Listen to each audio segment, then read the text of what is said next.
Hello friends, ஜெயகாந்தனின் Kannamma என் காதலி. குரல் அனிதா காளிராஜ். கண்ட நாளில் இருந்து இன்று வரை அவனது நன்மையை மட்டுமே நாடுபவள் அவள். முட்டாள்தனமான எண்ணங்களுடன் வாழ்வில் நாட்டமில்லாமல் திரிந்து கொண்டிருந்தவனை போராடி அவனை மாற்றி இயல்பாக்கி கடைசியில் அவன் மீது நேசம் கொண்டு இன்று வரை அவனை பற்றி மட்டுமே சிந்தித்து கொண்டிருப்பவள். அந்த சுந்தரி மட்டும் அவர்களது வாழ்வில் வந்திராவிடில் எப்போதோ அவனை திருமணம் செய்து கொண்டு சொர்க்க வாழ்வில் அடியெடுத்து வைத்திருப்பாள். அந்த கேடுகெட்டவளின் பேச்சை கேட்டுக்கொண்டு தன்னை தவிர்க்கிறானே, இனி இவனுக்கு புரிய வைக்கவும் முடியாதென்று அவள் எண்ணிய போதுதான் அவனாகவே இப்படியொரு வாய்ப்பை ஏற்படுத்தினான். இதை விட்டால் அவன் அவளை திருமணம் செய்து கொள்ள நிச்சயம் சம்மதிக்க மாட்டான். அவனது வாழ்வும் பழையபடி மாறிப்போய் விடும் என்கிற காரணத்தினால்தான் அவள் அவனை திருமணம் செய்து கொள்ளும்படி கேட்டதே. அது அவனை இவ்வளவு பெரிய தாக்கத்திற்கு உள்ளாக்கும் என்று அவள் எண்ணவே இல்லை. அழுகையை அடக்க முயன்ற தோற்று கண்ணீர் வலிய கேவியவளை அழுந்த பற்றியவன், அழாதே, கண்ணீரை காட்டி நடிக்காதே, உன் அழுகையை உண்மை என்று நம்பி என்னை நானே வருத்தி கொண்டது போதும், இனியும் அழுதாயானால் கொன்று விடுவேன் என்று மிரட்ட, அவனது வார்த்தைகளும் அவனது கை அழுத்தமும் சேர்ந்து வலியையும் வேதனையையும் ஏற்படுத்தியது. அவன் பற்றியிருந்த அவளது கரம் சிவந்து கன்றி போக வலியில் துடித்தாள் நித்யா. அழுதாள். அதற்கும் திட்டுவான் என்று கண்களுக்குள்ளே கண்ணீரை அடக்க முயற்சித்தாள். 5 விரல்களும் ஒன்றாக இருப்பதில்லை. உங்களை ஏமாற்றி சென்ற பெண்களைப் போல் அனைவரும் இருப்பதில்லை என்றாயே. அப்படியானால் நீ செய்த இந்த கேடுகெட்ட காரியம் எந்த வகையில் சேர்த்தி? ஆண்களை ஏமாற்றுவது உன் பெண் இனத்திற்கு உண்டான குணம். இதில் நீ மட்டும் விதிவிலக்கல்ல என்ற ஏளனத்துடன் கூறியவனிடம், கௌதம், நான் சொல்வதை ஒரு முறை காது கொடுத்து கேளுங்கள் என்று நித்யா கெஞ்ச, எதை கேட்க சொல்கிறாய்? தவறு செய்து விட்டதாக நான் தினம் தினம் தவித்த தவிப்பை நீ அறிவாயா? எதிலும் பிடிபற்று அவமானத்தில் துடித்தேனே, அதை உணர்வாயா? ஏன் என்னிடம் பொய் கூறினாய் என்று வினவியவனிடம், இல்லை கௌதம், எங்கே நீங்கள் என்னை திருமணம் செய்து கொள்ள சம்மதிக்க மாட்டீர்களோ என்ற பயத்தில்தான் நான் அப்படி கூறினேன். அது உங்களை இவ்வளவு பாதிக்கும் என்று நான் கனவிலும் கூட நினைக்கவில்லை. என்னை மன்னித்து விடுங்கள். நான் செய்த அறிவற்ற காரியத்திற்காக நீங்கள் என்ன தண்டனை கொடுத்தாலும் ஏற்றுக்கொள்கிறேன் என்று கைகூப்பி கண்ணீர் விட்டவளை உணர்ச்சியற்று நோக்கினான் கௌதம். நடக்காத ஒன்றை நடந்துவிட்டதாக கூறி இத்தனை நாட்களாக என்னை ஏமாற்றி பிழைத்தாயே. என்னை சுலபமாக ஏமாற்றி விடலாம் என்கிற எண்ணம்தானே? காதலுடன் இணைவேன் என்று ஓடிச் சென்றவளை விட என்னுடனே பழகி என் ஒவ்வொரு செயலிலும் தலையிட்டு அனைத்தையும் மாற்றி என் நம்பிக்கைக்குரியவளாக மாறி நீ செய்த துரோகத்தை மட்டும் என்னால் மன்னிக்கவே முடியாது என்றவன் பற்றியிருந்த அவளது கைகளை விலக்கி தள்ளினான். கன்றி போய்விட்ட கைகளை தடவியபடி அழுகையில் வீங்கிய முகத்துடன் நின்றிருந்தவளை ஆழ நோக்கி, எது நம் இருவருக்கும் இடையில் நடந்து முடிந்து விட்டதென்று ஏமாற்றி என்னை மனம் புரிந்தாயோ, அது இப்போது இங்கே நடக்கப் போகிறது. உனக்கு இதைவிட பெரிதாக தண்டனை ஏதும் அளிக்க முடியும் என்று எனக்கு தோன்றவில்லை. இத்தனை நாட்களாக நான் பட்ட வலியை, வேதனையை உன் ஒவ்வொரு செல்லும் அனுபவிக்க வேண்டும். கௌதம் என்றால் ஏமாளி, இளிச்சவாயன் என்று எண்ணி வைத்திருக்கிறாயே. அந்த எண்ணம் மாறி என்னை ஏமாற்றினால் எப்பேற்பட்ட பாதிப்பிற்கு உள்ளாவாய் என்பதை நீ அறிய வேண்டும் என்றவன் அவள் அருகே வர, அவன் பார்வையிலும் பேச்சிலும் சில்லிட்டு போன நித்யா மரத்து போன கை கால்களை கஷ்டப்பட்டு அசைத்து, கௌதம், கௌதம் என வாய் முணுமுணுக்க நடுங்கி போன மனதுடன் பின்னால் நகர்ந்தாள். அவள் அணிந்திருந்த துப்பட்டாவை அவளிடம் இருந்து உருவி தூர எறிந்தவனைக் கண்டு நெஞ்சம் படபடவென அடித்துக்கொள்ள அவனிடம் இருந்து தப்பிக்க எண்ணி பால்கனியை நோக்கி ஓடினாள். ஆனால் ஒரே எட்டில் அவளை பற்றி தூக்கியவன் அவனிடம் இருந்து விடுபட துடித்த அவள் செய்த செய்கைகள் அனைத்தையும் அலட்சியமாக அடக்கி அவளை படுக்கையில் போட்டான். எதற்காக திமிருகிறாய்? இது நடந்து முடிந்ததாக கூசாமல் கூறித்தானே என்னை திருமணம் செய்து கொண்டாய். அப்போது நடக்காதது இப்போது நடப்பதாக எண்ணிக்கொள் என கூறி அவள் அழுகையுடன் தடுப்பதை பொருட்படுத்தாது வேக வேகமாக முன்னேறினான். அவளை பழிவாங்கிவிடும் வெறியுடன் அவனது மென்மையான நித்யா தன்னால் துன்புறுகிறாள் என்கிற நினைப்பே இல்லாமல் தொடர்ந்தவனை தடுக்க சக்தியற்று தோற்றுப்போனாள் நித்யா. காதல் என்று ஒன்று 1% கூட இல்லாது அவள் செய்த தவறுக்கு தண்டனை அளிப்பதாக எண்ணிக்கொண்டு மிருகத்தனமாக அவன் நடந்து கொண்டதை தாங்கிக் கொள்ள முடியாது கண்ணீர் விட்டு அவள் கதற, அவள் அழுகையையும் கதறலையும் பொருட்படுத்தாது தன் செயலில் குறியாக இருந்தவன் போதும் போதும் என அவளை துன்புறுத்திய பின் அவளை விட்டு விலகி எழுந்தான். துச்சமாக அவள் மீது ஒரு பார்வையை செலுத்தியவன் விறுவிறுவென அறையை விட்டு வெளியேறினான். அவன் சென்ற பின் பாரமாக கனத்த தலையையும் உடலையும் கஷ்டப்பட்டு தூக்கி குளியலறைக்கு சென்று ஷவரை திருகிவிட்டு நின்றவளுக்கு உடலின் ஒவ்வொரு அணுவும் வலியை ஏற்படுத்தியது. அவன் கூறினானே, நான் அனுபவித்த வலியையும் வேதனையையும் உன் உடலில் ஒவ்வொரு செல்லும் அனுபவிக்க வேண்டுமென்று. அதற்காக இப்படி மிருகமாக மாறி நினைத்து பார்க்க கூட விரும்பவில்லை அவள். அவனது கை விரல்களின் அழுத்தத்தில் சிவந்து கன்றி போய்விட்ட இடங்கள் தண்ணீர் பட்டதும் சுரீரென்று எரிய துவங்க பல்லை கடித்து வலியை அடக்கினாள். காதலும் நேசமும் மருந்துக்கு கூட இல்லாதவனுடன் இனி வாழ்ந்தென்ன பிரயோஜனம்? எப்பேற்பட்ட சூழ்நிலையில் தான் அந்த பொய்யை சொல்ல நேர்ந்தது என்பதை புரிந்து கொள்ள முடியாமல் அவனை ஏமாற்றி விட்டதாக கூறி இப்படி ஒரு தவறை செய்து விட்டானே. இனி நித்யா எப்படி அவனுடன் வாழ்வாள்? நீ செய்தது துரோகம், பாவம் என கூறி மீதி வாழ்வையும் நரகமாகவே கழிப்பான். வேண்டாம் வேண்டாம், அவனை விட்டு விலகி சென்றாலேனும் அவள் மீதிருக்கும் கோபம் அவனுக்கு குறையக்கூடும். அவன் அவளை துன்புறுத்தியதை கூட பெரிதாக நினைக்காமல் அவன் வாழ்வை பற்றி சிந்திக்கத் தொடங்கிய தன் நிலையைக் கண்டு அவளுக்கு அழுகைதான் வந்தது. இந்த காதலையும் நேசத்தையும் புரிந்து கொள்ளாமல் போனானே. அவள் தோற்றுவிட்டாள்.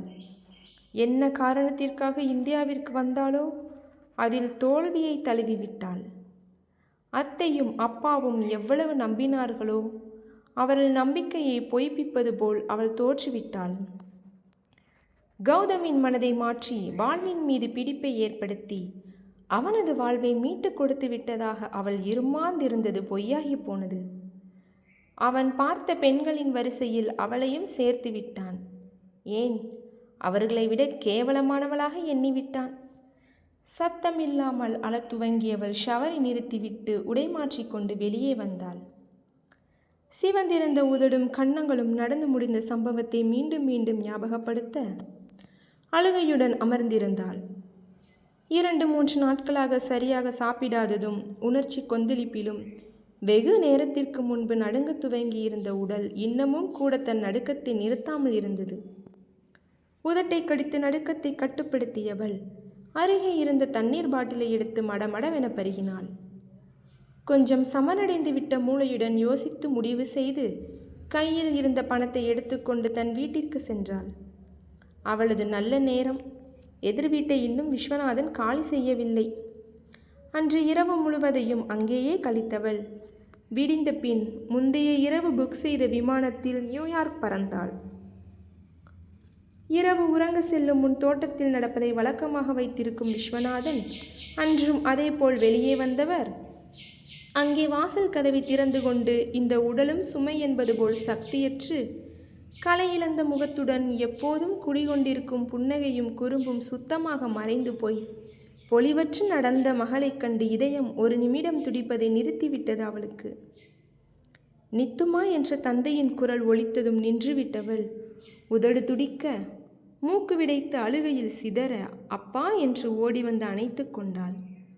நித்து என்னடா, என்ன நடந்தது என்று அவள் தோளை தடவி சமாதானப்படுத்தியவரிடம் நான் இனி அங்கே போக மாட்டேன் அப்பா என்றவளை யோசனையுடன் நோக்கியவர் சரி பாப்பா, நீ உள்ளே வா முதலில் என்று அழைத்து சென்றவர் அவளை சாப்பிட வைத்து தட்டி கொடுத்து தூங்க வைத்தார்.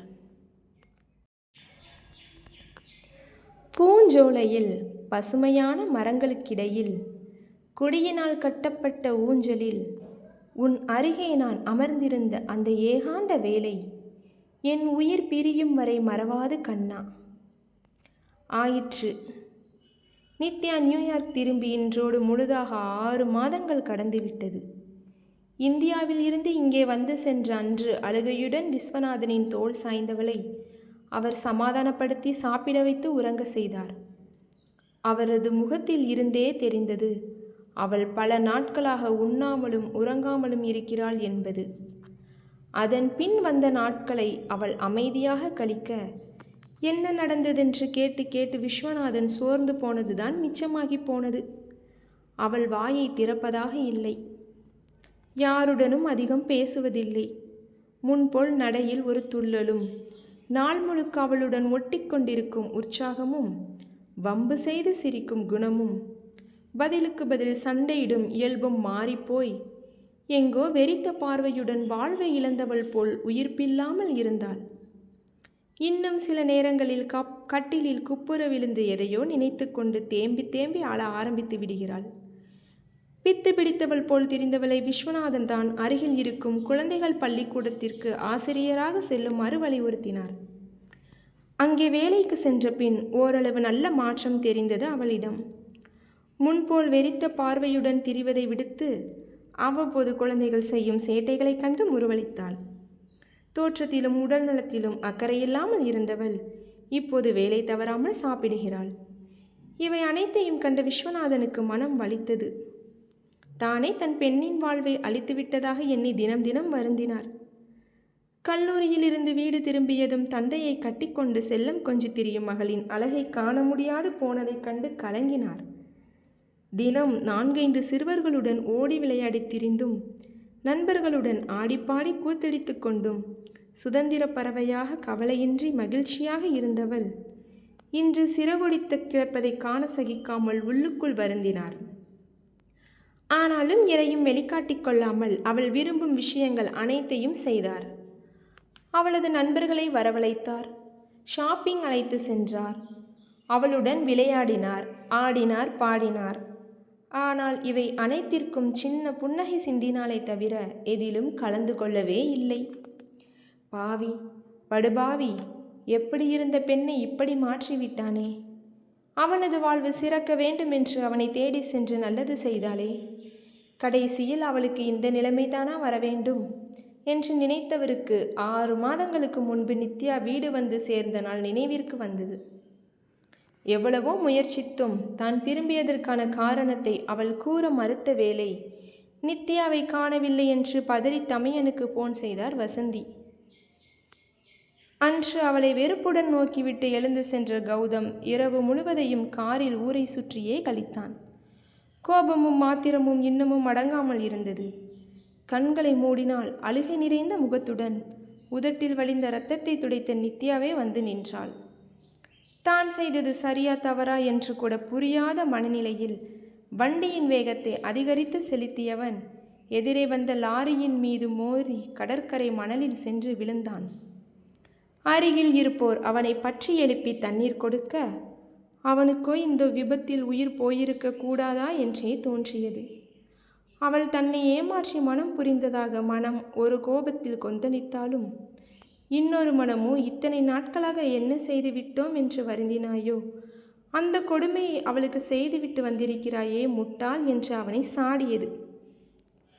கோபம், வருத்தம், அழுகை, அவமானம் என கலவை உணர்வுடன் காலை வீடு வந்து சேர்ந்தவன் கண்டது வசந்தியின் அழுகை நிறைந்த முகத்தைத்தான்.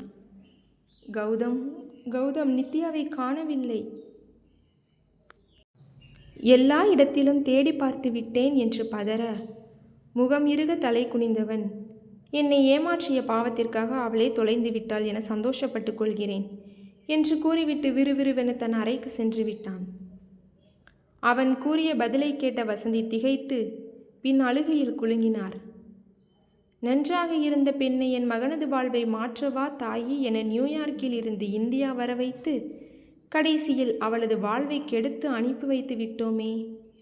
சிரிப்பும் மகிழ்ச்சியுமாக சுற்றி இருப்பவர்களை குதூகலப்படுத்தி அனைவரும் சந்தோஷமாக இருக்க வேண்டும் என்பதை குறிக்கோளாக வைத்துக்கொண்டு எத்தனை நன்மைகளை புரிந்தாள். அவளை இந்த பாவி என்ன செய்தான் என்று தெரியவில்லையே. சொல்லிக்கொள்ளாமல் எங்கோ சென்று விட்டாளே. விஸ்வநாதன் அண்ணாவின் முகத்தில் இனி எப்படி விழிப்பேன் என்று பதறிய வசந்தி அழகர்சாமிக்கு ஃபோன் செய்து தெரிவிக்க இருவரும் சேர்ந்து நித்யாவை தேடினர். அன்னையிடம் பேசிவிட்டு கனத்த மனதுடன் தன் அறைக்கு வந்த கௌதமிற்கு அறை இருந்த கோலம் நேற்று இரவு நடந்த கோரமான நிகழ்வை கண்முன்னே கொண்டு வந்தது. ஆத்திரத்தில் அவன் கிழித்தெறிந்த அவளது ஆடைகள் அங்குமிங்கும் சிதறி கிடக்க அதை கண்டவனுக்கு துக்கம் பொங்கியது. ஆனாலும் அவள் செய்த தவறுக்கு இப்போது படுகிறாள் என்று தனக்குத்தானே கூறிவிட்டு படுக்கையில் விழுந்தான்.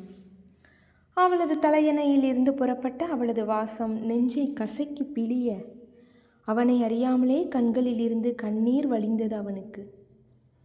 நித்யாவை பற்றி நன்கு அறிந்திருந்ததால் அழகர்சாமி நேராக ஏர்போர்ட்டில் விசாரிக்க அன்றைய விமானத்தில் அவள் பறந்திருப்பது தெரிய வந்தது. ஓரளவு நிம்மதியடைந்து இருவரும் வீடு வந்து சேர்ந்தனர். அவருக்கு ஆறுதல் கூறிவிட்டு அழகர்சாமி சென்றுவிட அழுகை பொங்கியது வசந்திக்கு. சிட்டுக்குருவியைப் போல் சலசலவென திரிந்தவளை என்ன செய்தான் இந்த பாவி? எந்த பிரச்சனையாயிருந்தாலும் அத்தை அத்தை என அவளிடம் தெரிவிப்பாளே. இப்போது எதுவும் கூறாமல் சென்றிருக்கிறாள் என்றால் அவனுக்கும் அவளுக்கும் இடையே என்ன நடந்திருக்கும் என்பதை நினைத்து அவருக்கு பயமாக இருந்தது. அதன் பின் எதுவும் நடவாதது போல் அலுவலகத்திற்கு செல்பவனை வெறுப்புடன் நோக்கியவர் அவன் முகத்தில் விழிப்பது கூட இல்லை. மகள் வந்து சேர்ந்ததும் விஸ்வநாதன் வசந்திக்கு ஃபோன் செய்து விசாரிக்க அழுகையுடன் அண்ணனிடம் நடந்ததை கூறினார். இருவருக்கும் இடையில் என்ன நடந்திருக்கும் என்பதை யூகிக்க முடியாத பெற்றோர்கள் தங்களது பிள்ளைகளின் எதிர்காலத்தை நினைத்து ஊமையாக வருந்திக் கொண்டிருக்க பிள்ளைகள் இரண்டும் நடைபிணங்களாய் தங்களது வாழ்வை தொடர்ந்து கொண்டிருந்தனர். நித்யா சென்றுவிட்ட பின் வசந்தி அறையை விட்டு வெளிவருவது கூட அரிதாகி போனது. தன் மகனின் வாழ்வில் விளக்கேற்ற வந்தவள் அவள் என எண்ணி எண்ணி பூரித்து அவளை தன் கண்ணுக்குள் வைத்து பார்த்து கொண்டிருந்தார் வசந்தி. இனி எல்லாம் சுகமே என்று நினைத்து இருவருக்கும் அவர் மனம் புரிந்து வைக்க இந்த பாவி அவளை வீட்டை விட்டே விரட்டிவிட்டானே. அவரது கோபம் முழுதும் மகன் மீது திரும்ப அவன் முகத்தில் விழிப்பது கூட பாவம் என்று எண்ணி அவன் வீட்டில் இருக்கும் நேரங்களில் அவர் வெளியே வருவதே இல்லை. நித்யா இல்லாத வீடு சூனியமாக தோன்ற ஆரம்பிக்க கௌதம் வீடு தங்கும் நேரங்களையே குறைத்து கொண்டான். தன்னை சுற்றியிருப்பவர்கள் தன் மீது காட்டும் வெறுப்பை முதலில் உணர்ந்து கொள்ளாமல் தன் போக்கில் தனக்கென ஒரு உலகத்தை வகுத்து கொண்டு அதிலேயே வாழ்ந்து கொண்டிருந்தவனுக்கு அலுவலகத்தில் அழகர்சாமியும் வீட்டில் அன்னையும் உமிழும் வெறுப்பு மெல்ல மெல்ல புரிய ஆரம்பித்தது. அவனும் ஒரு வாரமாக முயற்சித்து கொண்டிருக்கிறான் தன் அன்னையுடன் பேசிவிட வேண்டுமென்று. அவனை கண்டாலே முகத்தை திருப்பிக் கொண்டு அவர் எழுந்து செல்ல என்னவாயிற்று அம்மாவிற்கு என்று எண்ணி அவரது அறை கதவை தட்டினான். அம்மா, கதவை தர, நான் தான் என்று கூற சிறிது நேரம் அவரிடம் இருந்து எந்த பதிலும் வரவில்லை. அம்மா என்று அழுத்தமாக கத்தி கதவை இடித்தவனை கண்டு கோபமாக கதவை திறந்தவர், என்ன என்ன வேண்டும் உனக்கு? இனியொரு முறை என்னை அம்மா என்று அழைக்காதே. அதற்கான தகுதியை நீ என்றோ இழந்து விட்டாய். எதற்காக என்னை தொந்தரவு செய்கிறாய்? நான் இந்த வீட்டில் இருப்பது உனக்கு பாரமாக இருக்கிறதா? உனக்குத்தான் பெண்கள் என்றால் பிடிக்காதே. உன்னை பெற்றெடுத்திருந்தாலும் நானும் நீ வெறுத்து ஒதுக்கும் பெண் இனத்தை சேர்ந்தவள்தான். அதனால் என்னையும் வெளியே செல்ல சொல்கிறாயா என்று வழக்கத்திற்கு மாறாக அவர் வெடிக்க திகைத்து போனவன் இல்லை அம்மா என்று தலையசைத்தவன் பின் தலையை உலுக்கி நிமிர்ந்து, ஏன் சத்தமிடுகிறாய் இப்போது? நானும் பார்த்து கொண்டுதான் இருக்கிறேன் நீ என்னை தவிர்ப்பதை. அவள் செய்த தவறு அவளுக்கே உறுத்திவிட்டது. அதனால்தான் அவளை யாரிடமும் சொல்லிக்கொள்ளாமல் சென்று விட்டாள். நானா அவளை வீட்டை விட்டு வெளியே விரட்டினேன்? என்னவோ நான் தவறு செய்து விட்டதை போல் என்னை குற்றவாளி கூண்டில் ஏற்றுகிறீர்கள் அனைவரும். என்னதான் நினைத்து கொண்டிருக்கிறீர்கள்? உனக்கு அவள் முக்கியமா, நான் முக்கியமா அம்மா? அவள் என்னை ஏமாற்றி திருமணம் செய்து கொண்டதை நீங்கள் அறிந்துதான் இருக்கிறீர்கள். அவளுடன் சேர்ந்து கொண்டு ஏன் நீங்களும் மறைத்தீர்கள்? என்னை ஏமாற்றுவதில் என்ன சந்தோஷம் உங்களுக்கு என்று கத்தியவனிடம், ஏனென்றால் உன் சந்தோஷத்தை, உன் மகிழ்ச்சியை மீட்டுக் கொடுப்பது மட்டுமே எங்கள் மனதில் நிலை கொண்டிருந்தது என்று முழு குரலையும் உயர்த்தி கத்தியவரை அவன் வியந்து நோக்கினான்.